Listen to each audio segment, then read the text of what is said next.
Hallelujah!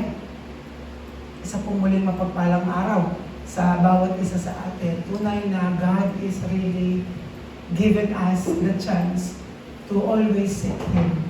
No? Marami tayong part sa ating buhay pananampalataya na minsan nakikita natin yung physical situation na meron tayo. Pero gayon na lang ang sinabi niya sa Kristo, do not be deceived. Huwag tayong magpapadaya. Every day we are experiencing challenges. Challenges sa ating kakayanan, challenges sa mga bagay sa paligid natin, especially challenges sa ating pananampalataya. Nakikita niyo ba yung inyong sarili na kulang? Nasasabi niyo ba minsan na, Lord, parang hindi ito yung bagay na dinisenyo mo para sa akin.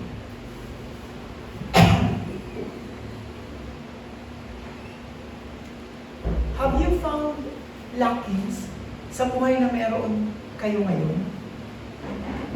Ang dami naman talaga, Pastor. Ito kasi yung mga bagay na nagpapadaya din sa ating pananampalataya. God given us freedom. Binigyan tayo ng Diyos ng tinatawag na free will para gamitin ito sa mga bagay na magbibigay sa atin ng kasiyahan. At nagbigay din ang Diyos ng tinatawag na pamantayan para sa mga bagay na makapagbibigay ng glory sa Kanya. Makapagbibigay ng kaluwalhatian sa Kanya. At minsan, ito yung hindi natin maunawaan. Lord, naniniwala naman ako sa iyo. Nandoon yung pananampalataya ako na ikaw ay Diyos na buhay at ikaw yung aking sinasandalan. Pero bakit ganun? It seems the word is not what? Nakikipag-deal sa atin. You know why? There is no problem with your faith. Walang problema sa ating pananampalataya when we feel small inside of this world. Kilala niyo ba si Hannah? Si Hannah ay isang mananampalataya ng Diyos na nangarap magdalang tao. Nangarap siyang magdalang tao dahil sa kahihiyan. Kaya dumating yung time na sinabi niya sa Panginoon, Lord, ikaw ay aking Diyos, ako ay nananampalataya sa iyo. Pero bakit hindi ako makapagbuntis? Yung mga tao sa paligid ko, I know na hindi sila nananampalataya. Pero bakit binigyan mo sila ng anak? Pagbigyan mo naman ako. Bigyan mo ko ng anak para hindi naman ako mapahiya sa mga tao sa paligid ko. Akala kasi nila ako ay baog. But that was the very reason why God is not allowing Hannah to bear a child. Dahil pilit niyang inihahalin tulad ang kanyang buhay sa mundo. Dahil pilit niyang ipinuprove ang kanyang sarili to the place where there is no need to prove yourself. Sometimes ito yung buhay natin bilang isang mananampalataya. We are trying to prove ourselves in the standard of the world. That's why God is not allowing Hannah to bear child. But one day, Hannah changed her prayer content. Sorry Lord. Pasensya na po kayo. Siguro nadala lang ako ng aking nakikita, naririnig, at sa standard o pamantayan ng mundo ito. Pero sorry, Lord, kung bibigyan mo man ako ng anak, gusto ko magkakaroon ako ng anak na maaayon sa iyong pamantayan. Lalaki siya na naaayon sa iyong salita at naaayon sa iyong mga naisip. One day, Hannah bare a child, and that was Samuel. Yung child na dinala niya, yung dinala niya sa kanyang sinapupunan, hindi lang basta-basta anak na naaayon sa mundo. But Samuel became a prophet of God. Minsan gusto natin, Lord, hindi naman masama eh. Hindi naman masama na makikiayon tayo sa mundo. In fact, we have the right to rule all over the world. It's not about, emerging yourself sa world. No. But that is the privilege given to humankind to rule all over the world. Remember, kung ano ang sinabi ng Diyos bago pa mahulog ang tao sa tinatawag na kasalanan. Genesis 1:27-28, so God created man according to His own image. And after that, He blessed them. Rule all over the world. Kaya kahit hindi pa ang tao nagkakasala, meron na tayong otoridad para pangalagaan, pangunahan ang mundo. It's not about emerging yourself to the world.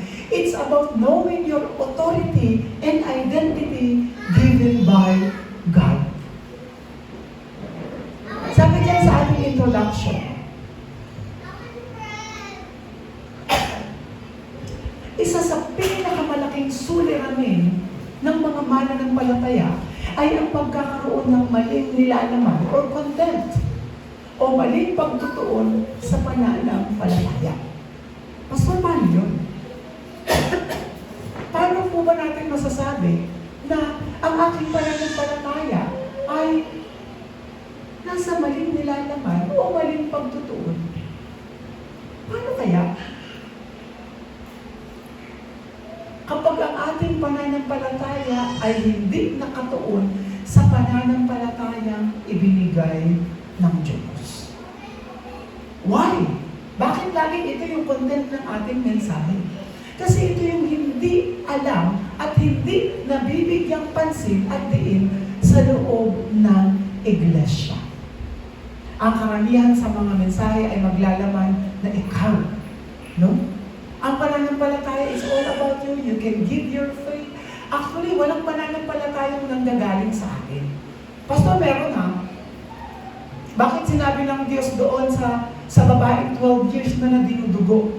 Ang pananampalataya mo ang nagpagaling sa'yo. Hey, in the first place, yung pananampalatayang tinutukoy doon ay hindi pananampalatayang galing doon sa babae.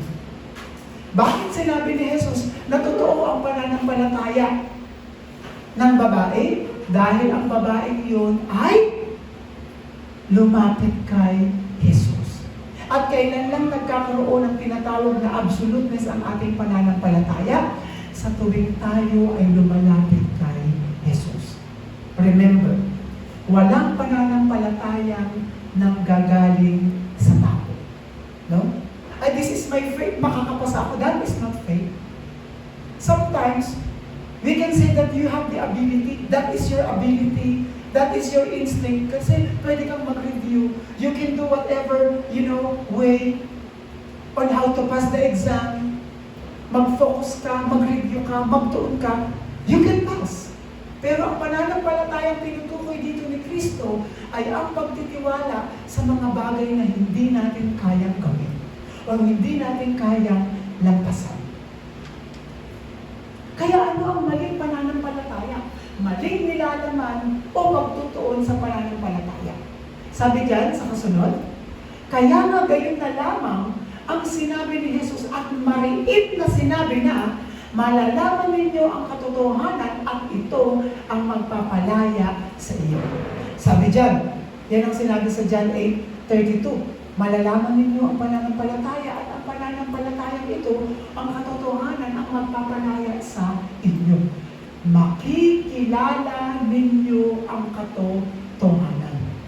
Maraming mananampalataya hindi alam ang katotohanan. They go to church, they pray to God, no? They listen to the word without knowing the truth.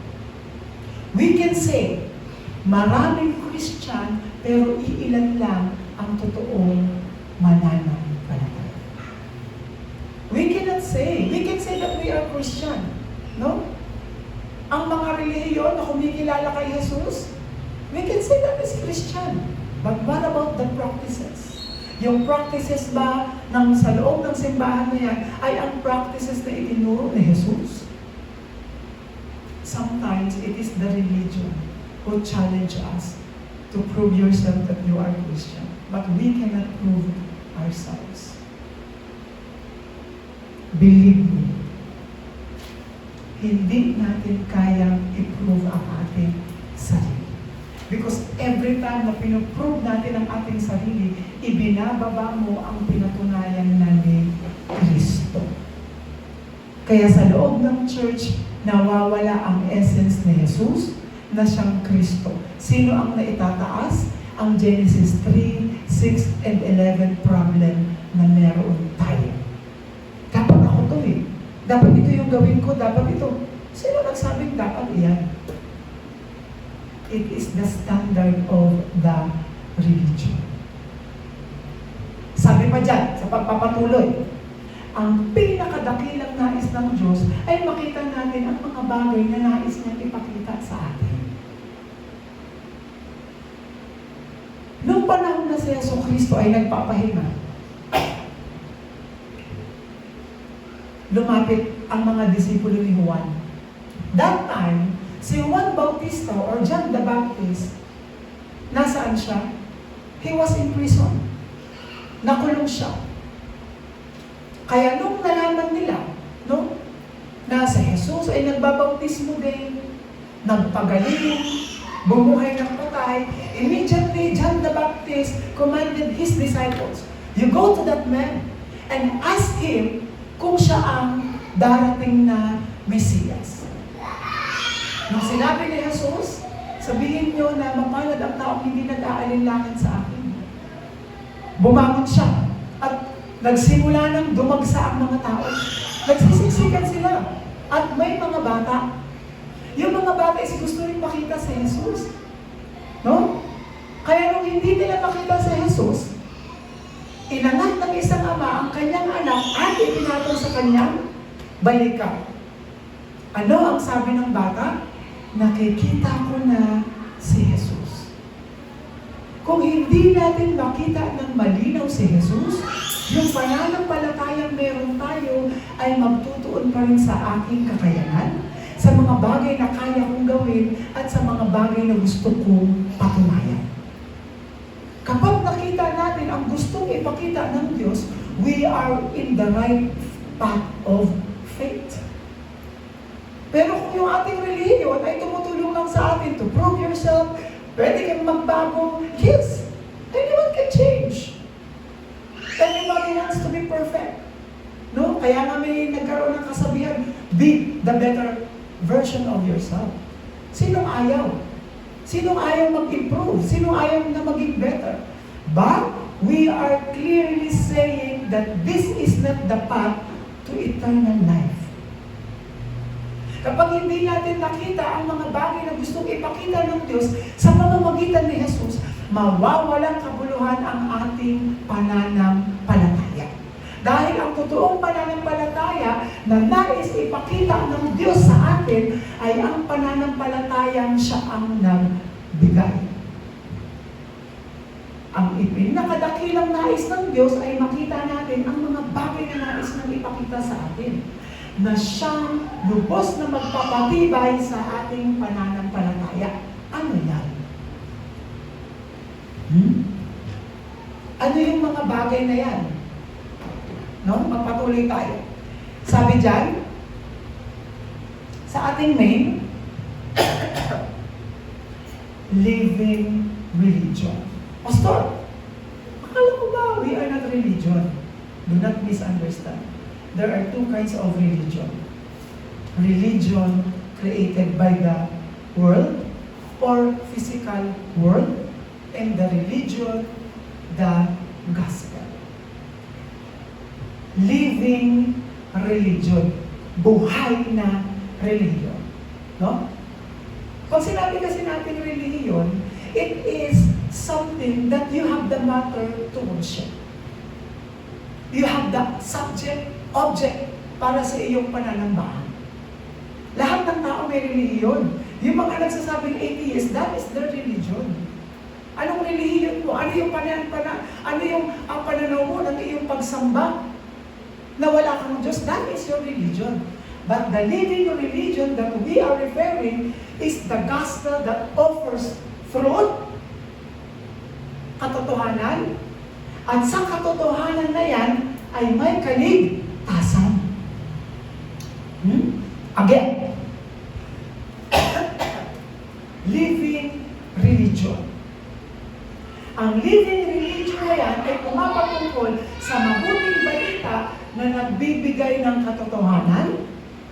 Sa katotohanan ay magbibigay ng kaligtasan at magbibigay ng katagumpayan sa tinatawag nating buhay pananampalataya. We can say na maraming taong namumuhay sa pananampalataya but they are not successful. Because the content of the walk of faith that they have is own faith. Pag sinabi natin own faith, Pastor, kala ko ba wala? Yes. But that own faith is not the faith given by God. But the faith result of Genesis 3, 6, and 11 problem. Kaya maraming mananampalataya pa rin ang hinahamon ng kanilang mga sarili. Maraming mananampalataya pa rin ang umuwi pa rin na ang relihiyon ay nakapatungkol sa kanila at hindi nasasali kay Kristo. Ano ba ang ibig sabihin nito? Ano ba yung mabuting balita na nag-o-offer ng katotohanan? Sabi sa aklat ng mga John 14:6, sumagot si Jesus, "Ako ang daan, ang katotohanan, at ang buhay. Walang makapupunta sa Ama kundi sa pamamagitan ko." Kung ang goal ng walk of faith na meron tayo is to reach buhay na walang hanggan, is to reach eternal life, we must fix our eyes doon sa absolute way, absolute truth, and absolute life. Walang sinabi dyan na sa pamamagitan mo ay may daan, katotohanan, at may buhay. Again, walang nakalampas sa krus ng Kalbaryo. Walang kabutihan, kabanalan, kabaitan ang nakalampas sa krus ng Kalbaryo. Tatandaan natin yan. No? Kahit mag-fasting ka ng 40 days, kahit gayahin mo lahat ng ginawa ni Jesus, kahit magpapako ka sa krus, hindi tayo makalalampas doon sa krus ng Kalbaryo na siyang si Jesus ang gumawa. Ano ba ang next dyan? Bukod dyan. Part 12. Subalit ang lahat ng tumanggap at sumampalataya sa Kanya ay binigyan niya ng karapatang maging anak ng Diyos. Sino? Lahat ng tumanggap at sumampalataya sa Kanya. Kailan lang tayo? So tuwing tayo ay sumasampalataya kay Jesus, doon lang nagiging counted ang ating pananampalataya. Doon pa lang. At ito yung ayaw tanggapin ng mga religious people. No! Bakit iaasa mo sa Diyos lahat? Bakit iaasa mo kay Jesus? Pwede mo namang gawin. You can challenge yourself, you can prove yourself. You know what?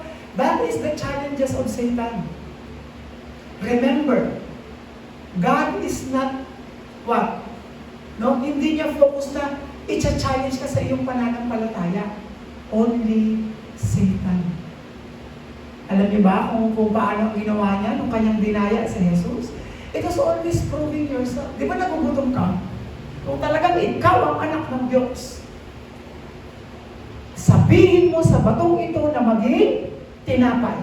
Challenge. Ano ba? Ha? Kung ikaw ay anak ng Diyos,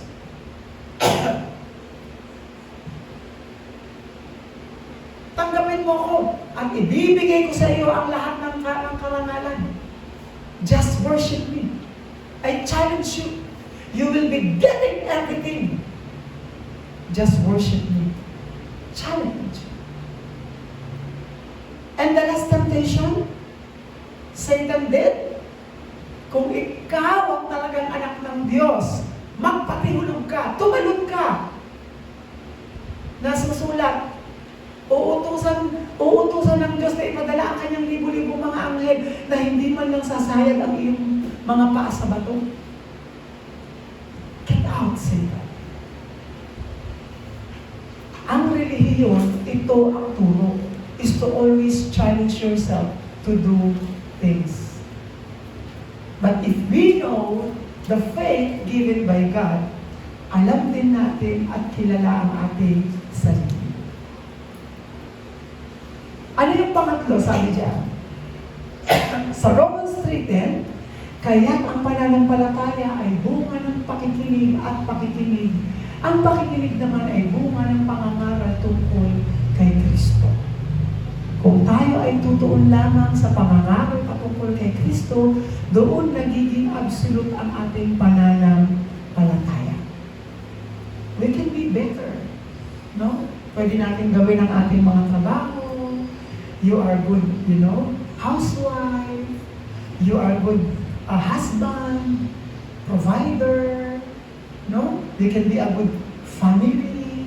But faith is different. At yun ang pinaglalabanan sa spiritual battle na tinatawag. There is walang something na mai-refer natin doon sa spiritual battle sa physical.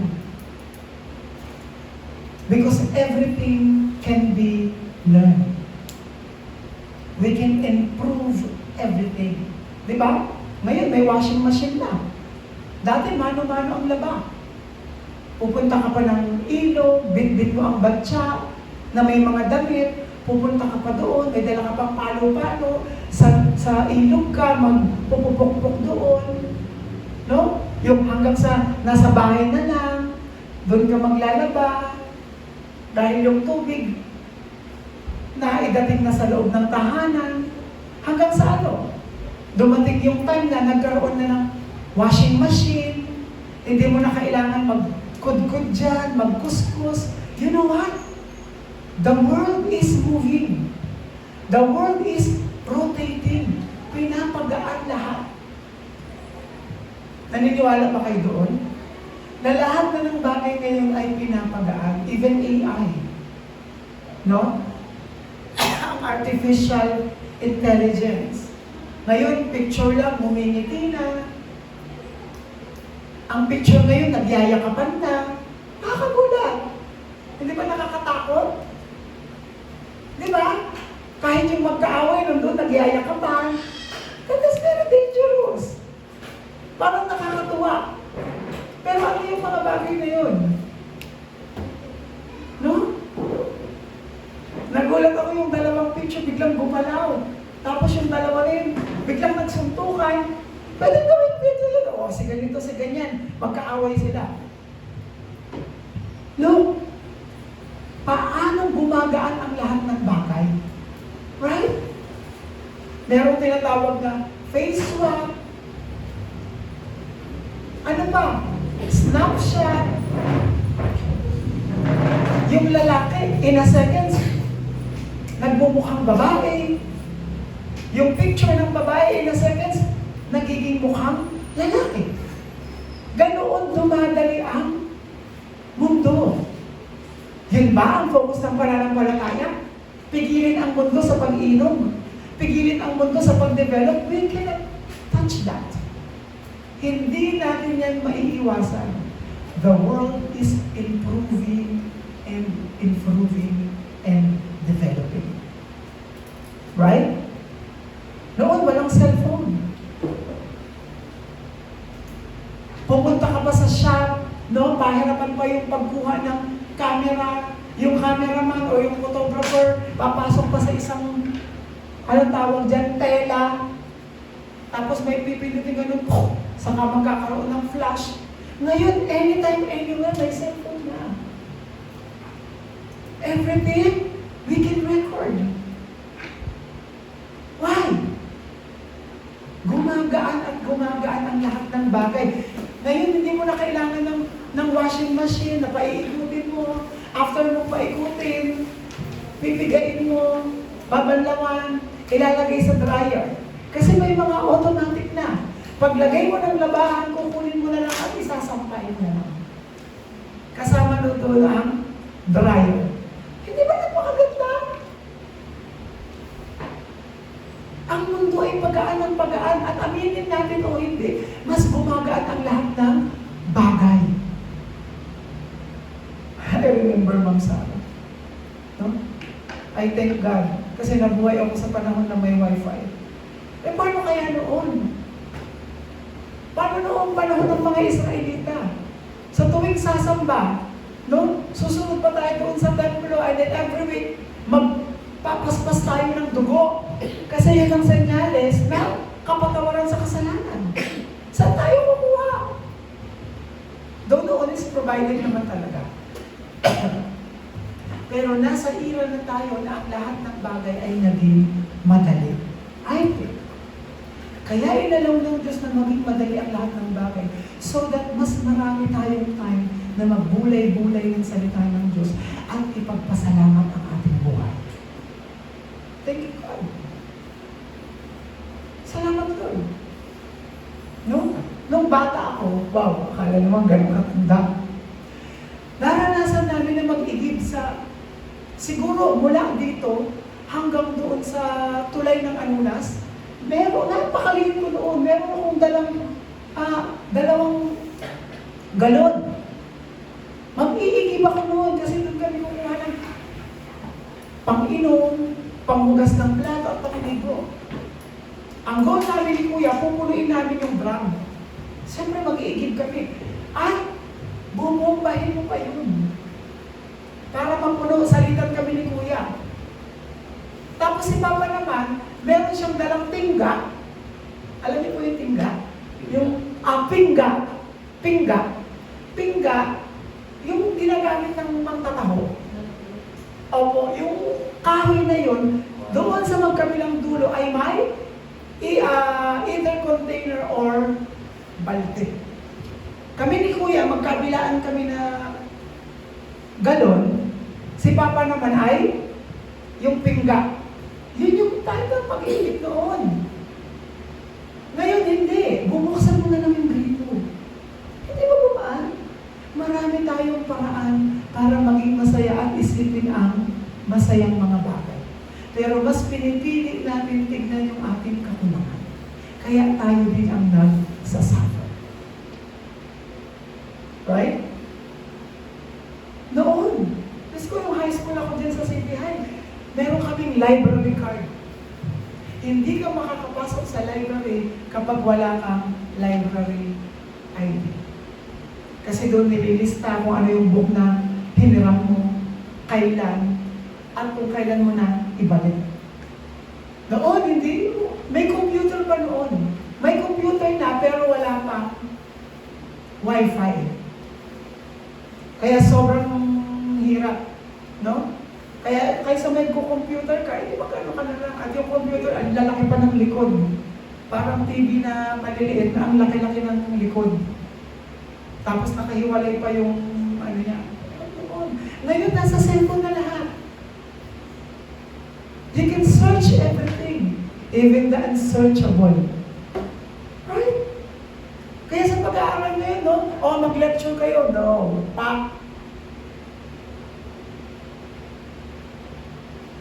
At isa ako sa nakinabang ng magandang, development ng gadget. Kasi nung college ako, ang ginagawa ko, dahil hindi naman ako matalino, hindi naman ako computer, na kapag nilecture is nandun na agad. Kaya ang ginagawa ko, yung cellphone ko, nire-record ko yung nililecture ng professor. After kong i-record yung pinapaulit-ulit kong pakinggan hanggang sa nagigets ko yung punto. That's the secret. Kasi hindi naman tayo computer, no? At kung hindi yung iba, hindi naman sanay din sa pagsusulat. Kaya may mga paraan. Gumagaan ang mundo para mas lalo tayong makapag-focus sa pagninilay-nilay. Ngayon, kung ayaw mo magbasa ng Bible, you can play. You can play audio Bible. Habang naglalaba ka, habang naghuhugas ng plato, You can listen to the Word of God. No? Wala na tayong idadahilan ngayon. Kasi lahat ay pinagaan na ng Diyos. Kaya kahit nang dumating si Jesus, gumaan ang lahat ng bagay. Lalong-lalo na patungkol sa pananampalataya. Dahil ang pananampalataya noong wala pa si Jesus, ay ang pananampalatayang kaya mong gawin at patunayan mo. Pero ngayon, ang pananampalataya na ay bunga ng pangangaral patungkol kay Kristo. Kaya Lord, thank you kasi dumating si Jesus. Kasi kung hindi dumating si Jesus, hanggang ngayon, wala pa rin tayong ibang gagawin kung hindi ihingi ng ihingi yung mga bagay na tinapos na ni Kristo. Kaya Lord, thank you. Hindi mo na kailangan magpapako sa krus. Kailangan lang ituon ang ating paningin kay Jesus. Ano pa ang sunod dyan? Sabi sa pangalawa, spiritual insisting. Why? God sent Jesus Christ. Bakit ba ipinadala ng Diyos si Jesus? Bakit? Bakit kaya in-insist ng Diyos na ibigay si Jesus? Ipadala ang kanyang kaisa-isang anak. No? Kasi nga, paulit-ulit natin sasabihin, lahat kasi tayo ay nagkasala. At walang kasalanan ang makararating sa Diyos. Walang kasalanan ang makaaabot sa Diyos. Right? It's always the cross. Kung gusto natin na makarating dun sa Diyos, kailangan ng kamatayan. Pero yung kamatayan na yan, hindi yan basta kamatayan, lahat ng mamatay. No! Yung kamatayan na yan ay kamatayan standard ng Diyos. Kamatayan ng isang matuwid. Basta kung kamatayan lang pala ang kabayaran, hindi okay na sana yung kamatayan natin. Accident, natural, hindi. Kasi ang tinatanggap ng Diyos na kabayaran doon sa kasalanan ay ang kamatayan na naaayon sa Diyos. Hindi yung naaayon sa ating kalikasan. Ang ibig sabihin na naaayon sa Diyos is makakabayad lang tayo ng ating mga kasalanan kung ang mamamatay at magbububo ng dugo ay walang kasalanan. Ransom, katubusan. Yung dugo ay may buhay. Yung blood na meron tayo ay hindi nakaabot doon. Kasi kung ang standard ay kaya nating bayaran ng ating kasalanan, hindi na ipapadala ng Diyos si Jesus. Hindi niya na ipapadala si Kristo. Pero dahil tayo ay nagkasala at hindi matuwid, kahit anong gawin natin, we cannot label ourselves as a righteous unless kumapit tayo araw-araw doon kay Jesus. Doon tayo nagiging righteous. At the end of the day, wala pa rin tayong maipagmamalaki. Hindi natin pwedeng ipagmalaki. Pastor, natutulog ako alas 12. Bakit? Kasi yun yung schedule prayer ko. Okay. Pero that is not standard. Kasi you can pray at 9, you can pray at 10, no, depende. Pero hindi natin sasabihin na, dapat alas 12 din kayo matulog. Ay, hindi. Puyat na yun. No? At ang sakit sa ulo kapag late ka na natulog, kasi maaga ka pang gigising. O, kahit pa paano nga, ma-reach natin ng 6 hours natulog. 8, 7, 6, no? Kapag singer ka o kumakanta ka, boses ang puhunan mo, at least ma-reach mo yung 4 to 5 hours natulog na magpahinga yung ating vocal cord. No?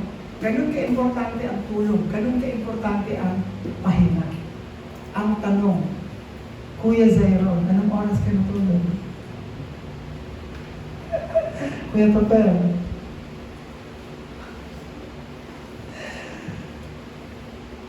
importante ang tulog. Look at your eyes. Ganyan talaga pag nag-aaral. Normal yan. No? Darating pa na titigyawatin ka kasi ang dami mong kailangan ayusin, asikasuhin. No? Lahat tayo mag-aaral. Pinagdaanan yung mga bagay na yan. Kaya, ano ang in-insist ng Diyos? The spiritual insisting why God sent Jesus Christ? Tayong lahat ay makasalanan, walang matuwid, wala ni isa. Yun ang reason kung bakit ipinadala ng Diyos si Jesus. Yun ang dahilan kung bakit ipinadala ng Diyos si Jesus. At yun din ang naging content ng Biblia. Sabi diyan sa John 20:31, ngunit ang mga nakasulat dito ay sinulat upang kayo'y sumampalataya na si Jesus ang Kristo, ang anak ng Diyos. At sa pagsampalataya iyon ay magkaroon kayo ng buhay sa pamamagitan niya. Yun lang ang nilalaman ng faith. Yun lang. Masasabi natin na totoo ang ating pananampalataya kapag yung salvation mo ay hindi nawawala. You don't need fasting to get salvation. Hindi mo kailangan na basahin ang buong Biblia for us to receive salvation. Ano man yung pamantayan mo, hindi yan ang pamantayan for us to receive salvation. Kaya gayon din ang sinabi ni Yesu Cristo. No? Masusi ninyong sinasaliksik ang kasulatang iyan because you think by observing it, you will receive eternal life. But one thing you do not know.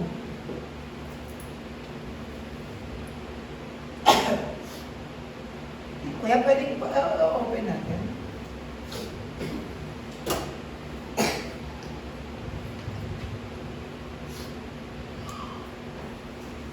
Book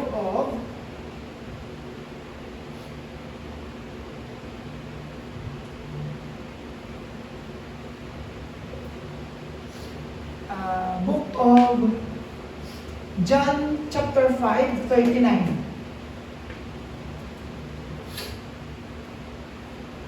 Ano ang sabi diyan?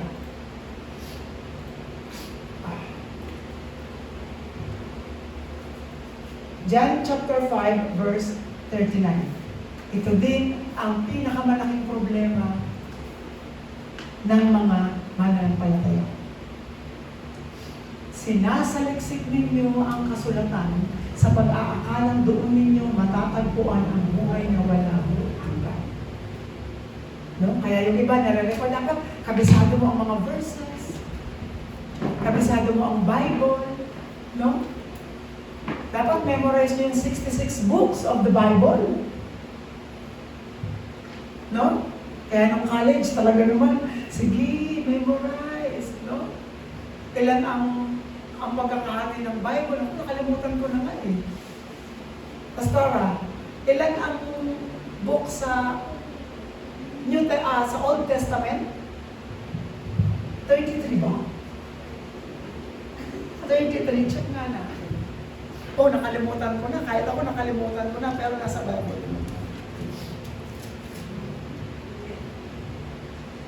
Naku, bibilangin ko pa to. Ang alam ko 33, tapos sa New Testament 27. 39? Mas marami sa New Testament? Sa Old 39, sa New Testament is 27. See? Kailangan ma-memorize mo pa yan. Siyempre, kapag theology ang kinukuha mo, kailangan yan basic. Tapos memorize mo from Genesis, Exodus, Leviticus, Numbers, Deuteronomy. Kailangan kabisado mo hanggang Revelation. Pero sabi dito, sinasaliksik ninyo ang kasulatan. Ano ang kasulatan iyan? It talks about the Bible. No? Alam niyo ba, what is inside of the Bible? Nandito nasusulat yung tinatawag na Torah, Shema, at Talmud. Ito ang bumuo sa Bible. No? Ang word na Bible is, Kuya Tupper, ang word na Bible is singular o plural? Kuya Zero. Kuya Jabil.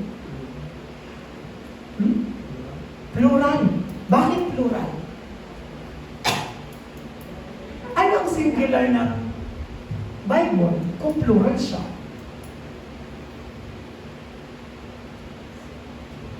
Biblion. No? Ang singular form ng Biblia is Biblion. Pag sinabi naman natin Biblia, ito ay plural form. Ibig sabihin, many books.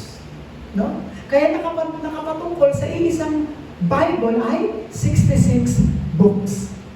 Kailangan i-memorize mo pa yan. But one thing, sabi diyan, this is the greatest loss of a Christian. Ang saliksikin, ang kasulatan, ngunit hindi makita si Jesus.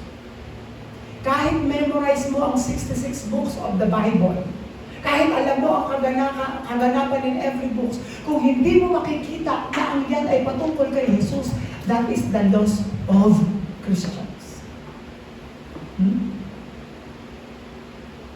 Kaya ang dami, nagpapatalinuhan sila sa Biblia, pero kung hindi uuwi ang pananampalataya mo kay Jesus, that is your loss.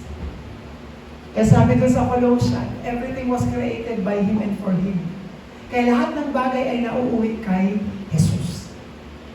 Magpatuloy tayo. Sabi dyan sa pangatlo,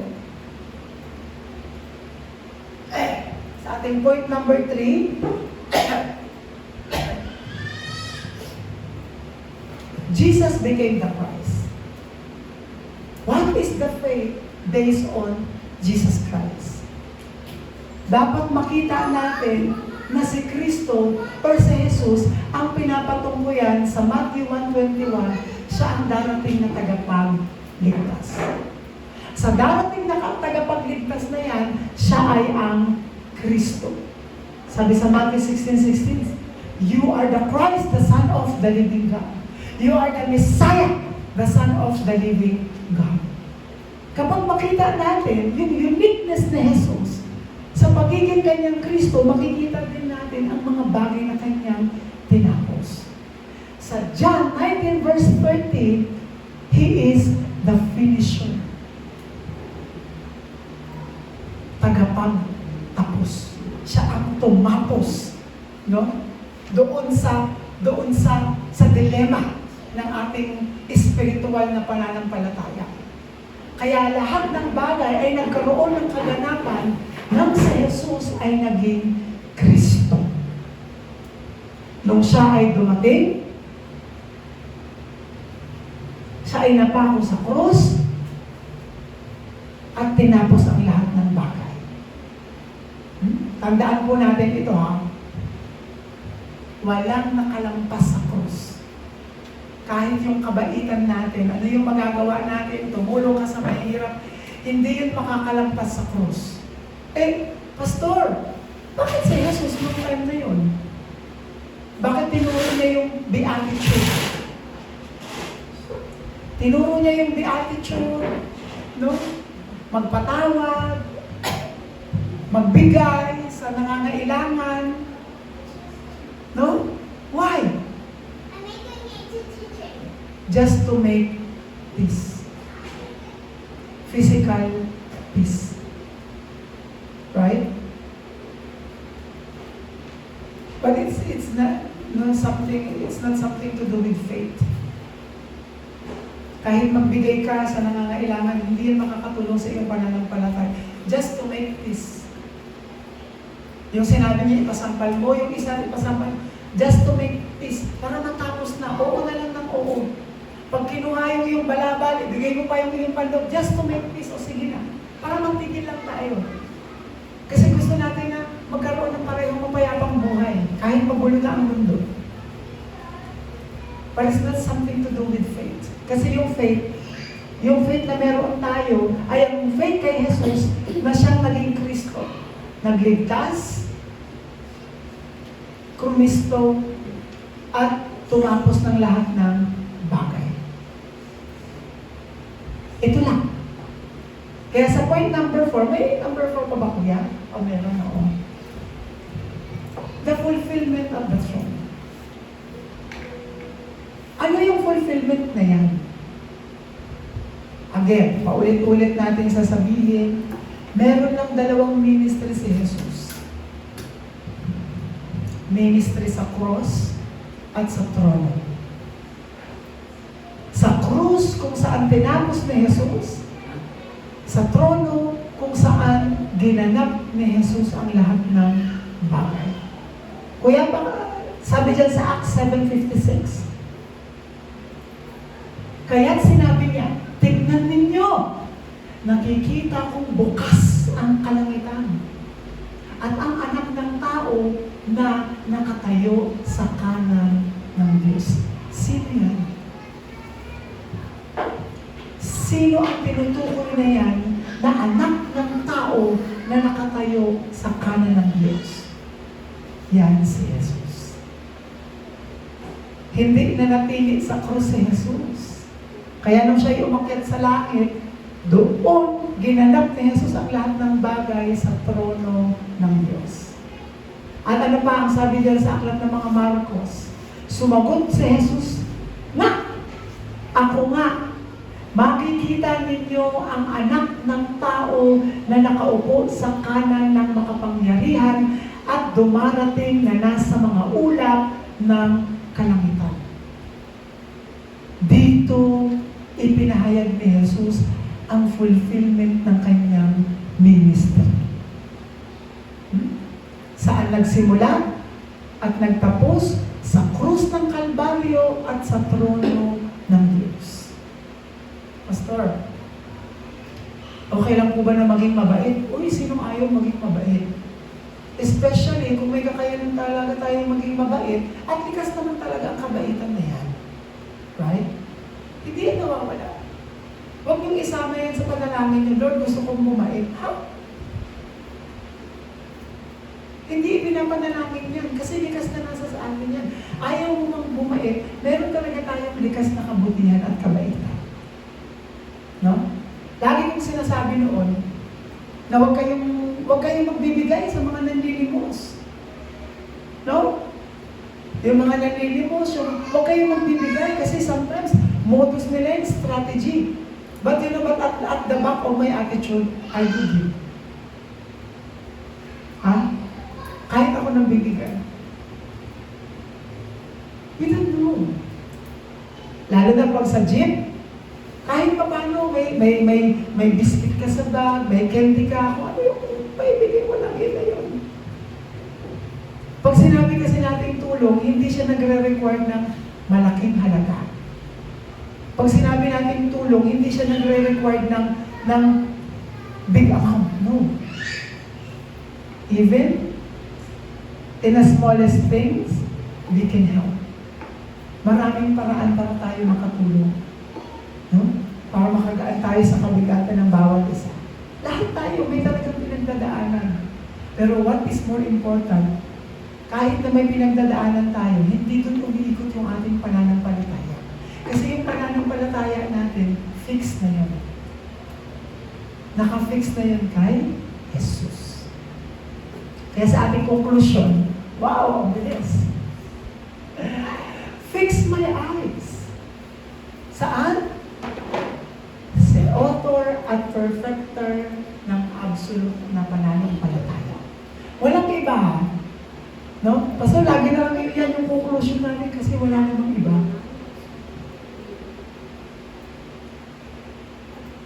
Pwede ko bang sabihin, be faithful? No one is faithful. Tandaan natin yan. Pero nagiging faithful lang tayo sa tuwing tinutuon natin ang ating mata kay Jesus. Pwede ko bang sabihin, be holy, be perfect? No. Pero nagiging holy tayo at nagiging perfect sa tuwing naaalala natin ang ginawa ni Jesus, ang kanyang tinapos at ang kanyang ginanap. Doon lang. So, Pastor, hindi ko na ba pwede ipag-pray kasi very hot temper talaga ako. Ano po panalangin mo? Na hindi ka na maging hot temper? Huwag mong ipag-pray. Relax. Hindi mo kailangan ipag-pray yung mga bagay na yan. Train yourself. Discipline. No? Yung mga bagay na ipinagpipray lang natin is yung mga bagay na hindi natin kayang gawin. Hindi natin kaya talaga naman tuon eh. Kasi tao tayo. Pero Lord, nawa yung pananampalataya ko po is magtuon lamang kay Jesus. Yun yung pinagpipray natin. Ano pa? Heavenly realms, yan ang pinagpipray natin. Ano pa? Spiritual battle, yan ang pinagpipray natin.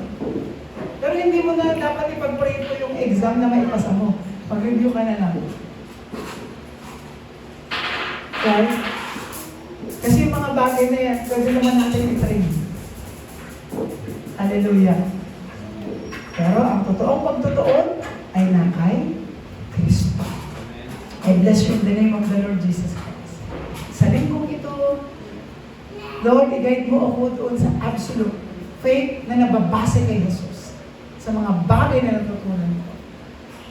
Na uuwi at uuwi pa rin tayo kay Jesus. Tayo ba'y manalangin? Aming Diyos, dakila ka, salamat Panginoon sa mensaheng nagpapatibay at nagpapaganap sa aming pananampalataya na tumuon lamang kay Jesus na siyang gumawa, tumapos at gumanap ng lahat ng bagay nito. Sinimulan sa pangako na nabigyan katuparan nang siya ay mapako sa krus, namatay at muling nabuhay, at naganap, nalubos, nang siya ay umakyat sa langit, at naluklok sa kanan ng Diyos, sa trono ng Diyos na makapangyarihan. Nawa, ito yung maging content ng aming pananampalataya. Na itinuro mo, na ito rin yung makita namin na nais mong makita. Salamat po at minamahal ka namin. Ito po aming panalangin. Sa pangalan ni Jesus, tayo magsabi na Amen. Palakpakan po natin ang Panginoon.